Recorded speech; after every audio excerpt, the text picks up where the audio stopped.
we need to talk about the Kaye family scandal. And this is one of those stories that the longer you sit with it and the longer you really hear about it, the more uncomfortable you become. Say it out loud. Say it. I helped defend PHC and helped her when I shouldn't have.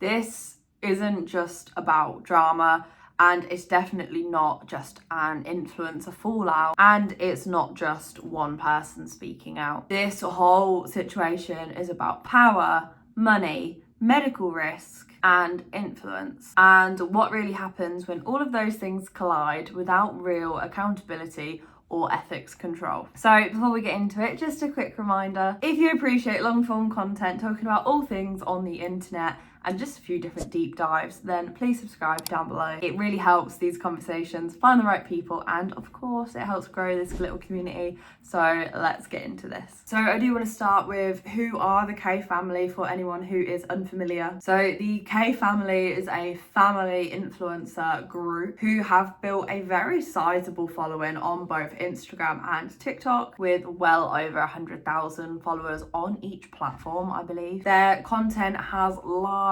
centered around family lifestyle videos, beauty and aesthetics, and just kind of aspirational transformation content. And like many influencers built in those specific bases, their brand is built on trust. When people follow family influencers, they aren't just seeing a brand or advertisements, they see recommendations from trusted sources. They see something that feels relatable, that feels safe, and something that feels very personal to the viewer. And that is very important when it goes into this story, because trust is a very important currency in the creator world. So when that trust is used to promote medical procedures, the stakes become a lot higher. So to set the scene, we have Lauren Kaye, one of the absolute central figures of the Kaye family, and she has repeatedly been promoting a company called PHC, or otherwise known as Prime Health Concept in Turkey. I really didn't want to have to make this video, but I have got some really bad news.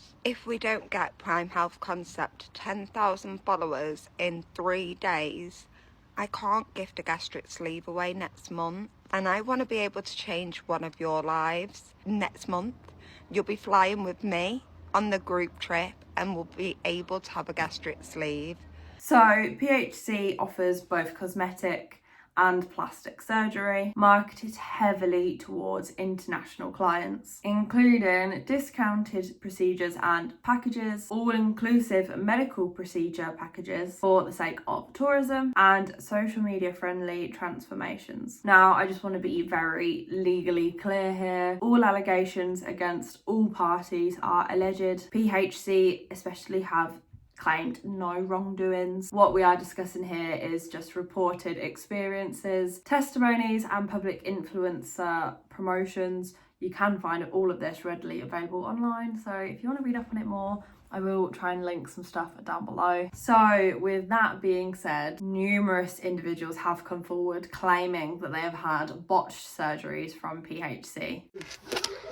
Day 4 of posting my boring fucking content about me trying to get to a goal £6,000 to sort my botched mummy makeover off. Now, with long-term physical and emotional damage, complications, all of that kind of thing after their procedures with PHC. And despite the massive growing wave of concern, Lauren of the Kaye family has continued to promote them. So this story does take a really dark turn. Lauren herself has now claimed she's had bad results from the PHC surgery. The company I used for my mummy makeover did a fantastic job on my stomach.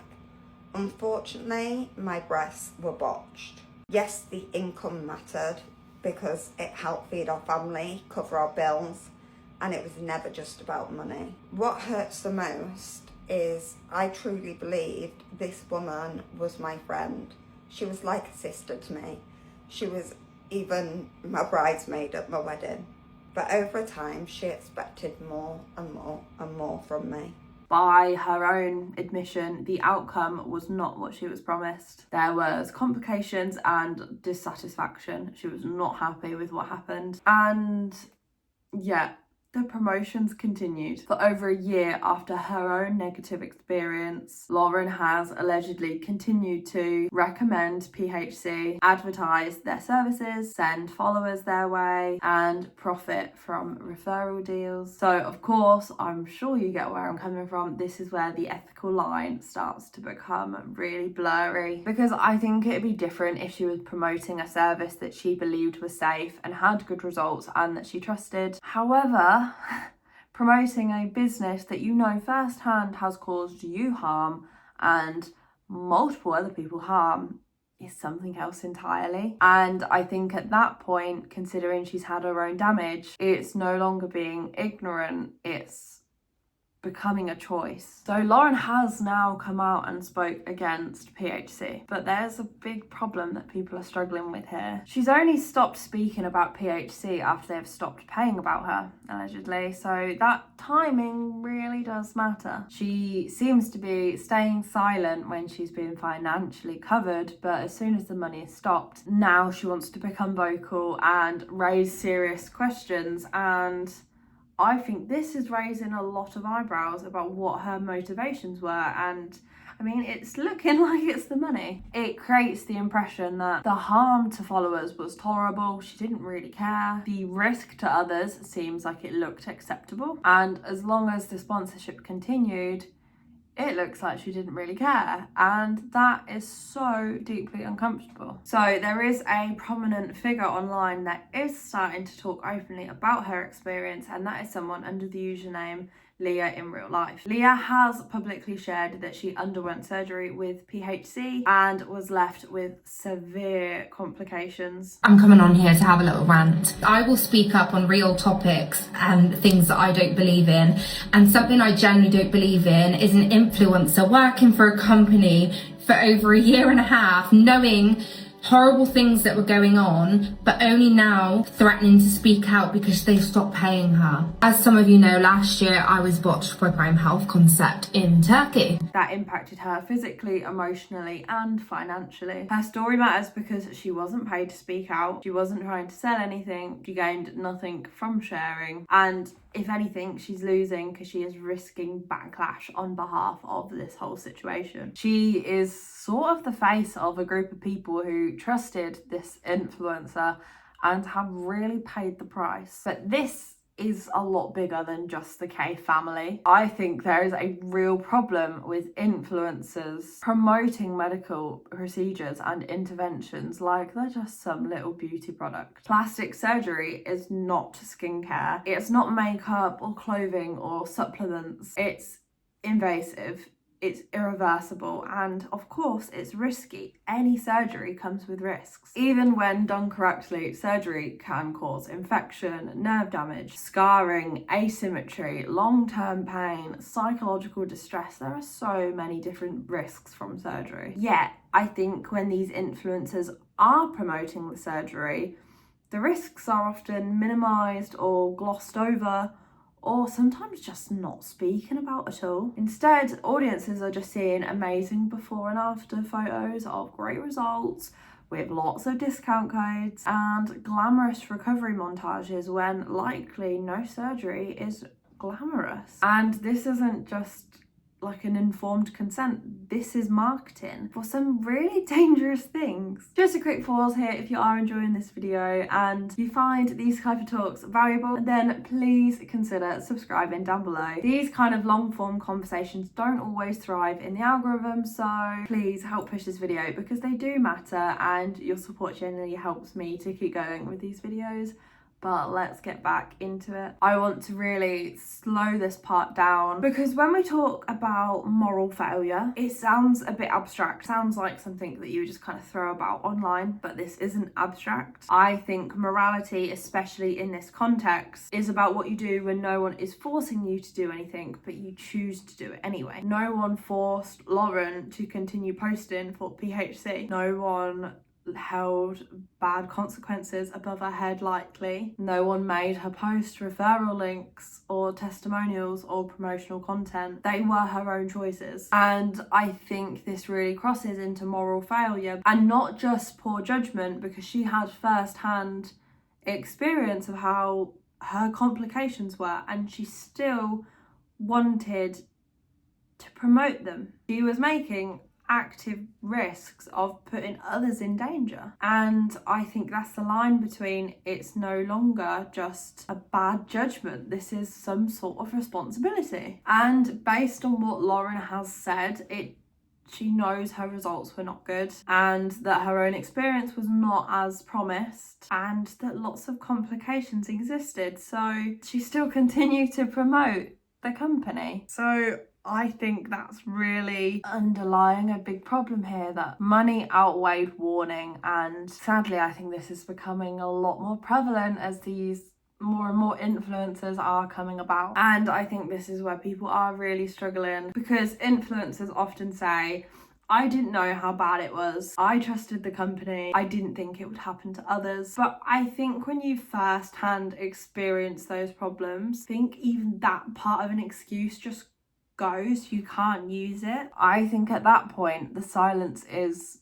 no longer neutral. The silence seems to be protecting her income and not the followers. And I think this is something that needs to be made very clear. Influencers aren't just random strangers shouting into the void. Their whole career is built on intimacy, on relatability, and people being, I'm just like you, which I think means their responsibility is a lot greater. They have built a platform where people are relating to them, and that is how their careers thrive. They aren't just making fully independent decisions.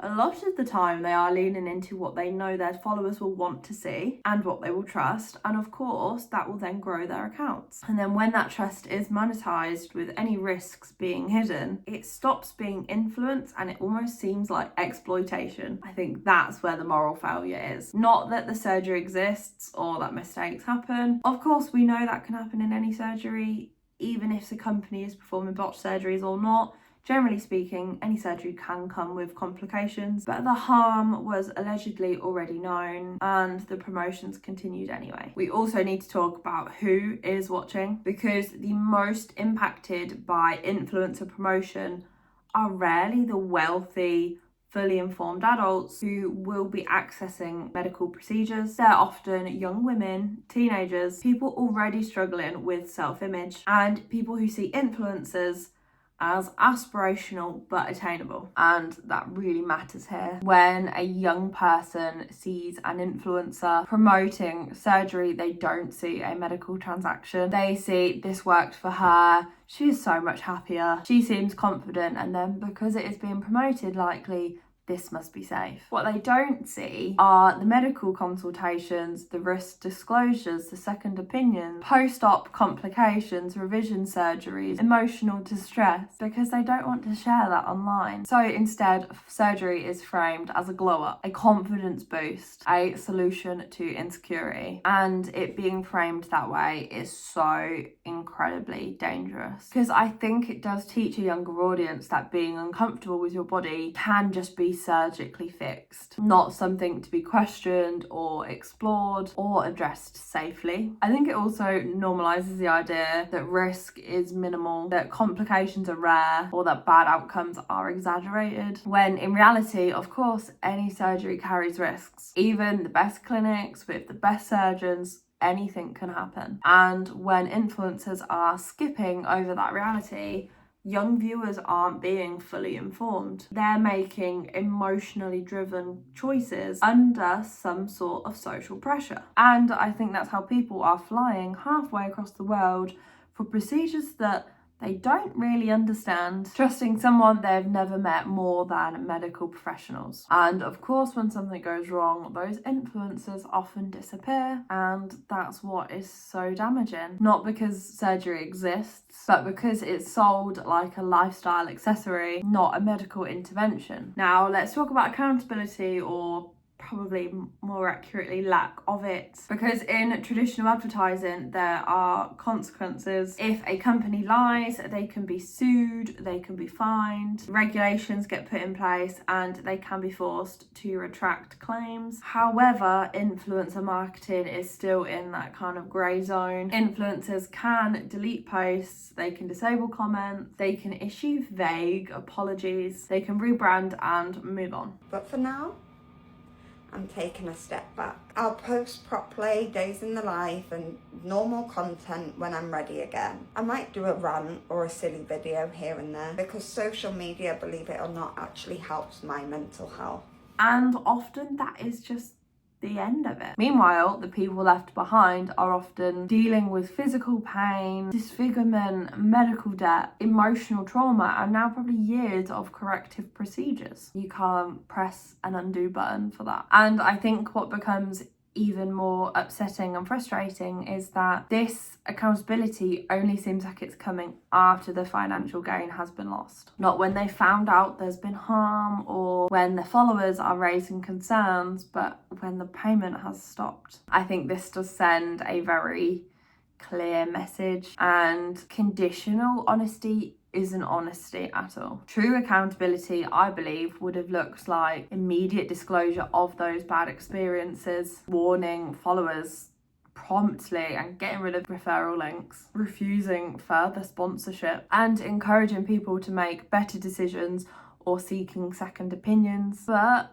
I think that rarely happens because the influencer economy doesn't reward integrity like that. It rewards consistency and seemingly silence. And again, as we keep discussing, this is a systematic problem. I really think this brings about a necessary question that might feel uncomfortable for some. Should influencers even be allowed to promote surgery at all? I personally think it's a big no, but I don't necessarily think it's an easy yes or no for some. I do think, bottom line, there needs to be a lot stricter boundaries regardless, because right now anyone with a following can promote surgery regardless of your medical understanding or your audience age or the disclosure quality that you are giving. That isn't sustainable. Medical procedures are definitely not fashion trends. They're not beauty products, they're not lifestyle upgrades. They permanently alter the body, and yet they're being sold with discount codes and aesthetic montages and emotional storytelling. And I'm sorry, but I think that's a really dangerous mix. At minimum, I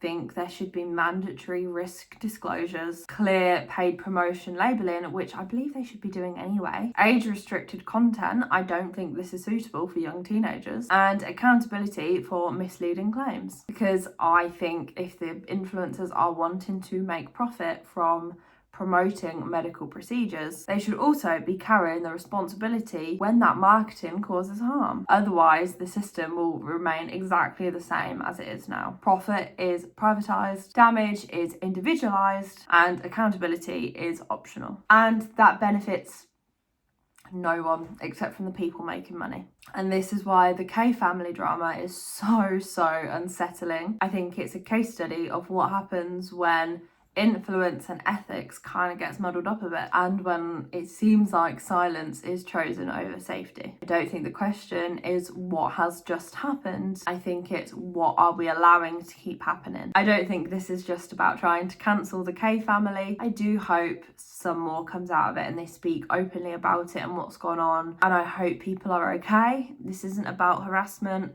It's not saying that all surgery is inherently bad, but I think it's about honesty. Of course, I do want to mention again, all of this is allegedly, and I'm just covering what has been stated online. But I think generally speaking, we know if you are influencing people's opinions online, especially medical ones, you should be carrying some sort of responsibility, whether you like it or not. And when money becomes more important than people's safety, trust and transparency, people will get hurt. So I want to leave you kind of with this. If influencers want the perks of trust and accountability and being relatable, should they also need to accept the weight of responsibility when something does go wrong? Let me know your thoughts in the comments. Do you think influencers should even be allowed to be promoting surgery? How do you think situations like this should be handled going forward? I just don't think it's wise people promoting surgery. I have very altered opinions on plastic surgery. I don't think everyone should be able to access it, because I think sometimes people aren't in the best mind states when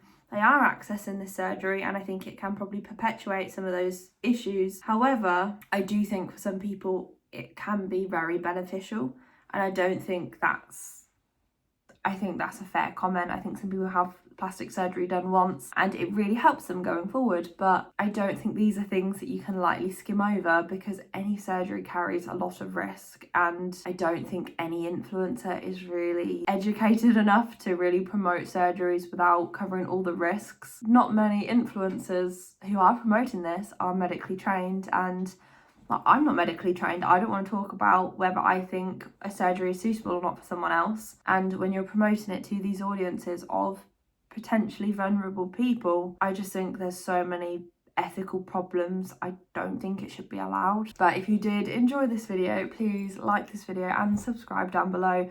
I do lots of different deep dives and I really appreciate the support. We are trying to grow this channel and just try and make a little corner in the internet. And thank you for genuinely sticking around and listening to these conversations that I think genuinely do matter. I will see you in the next one.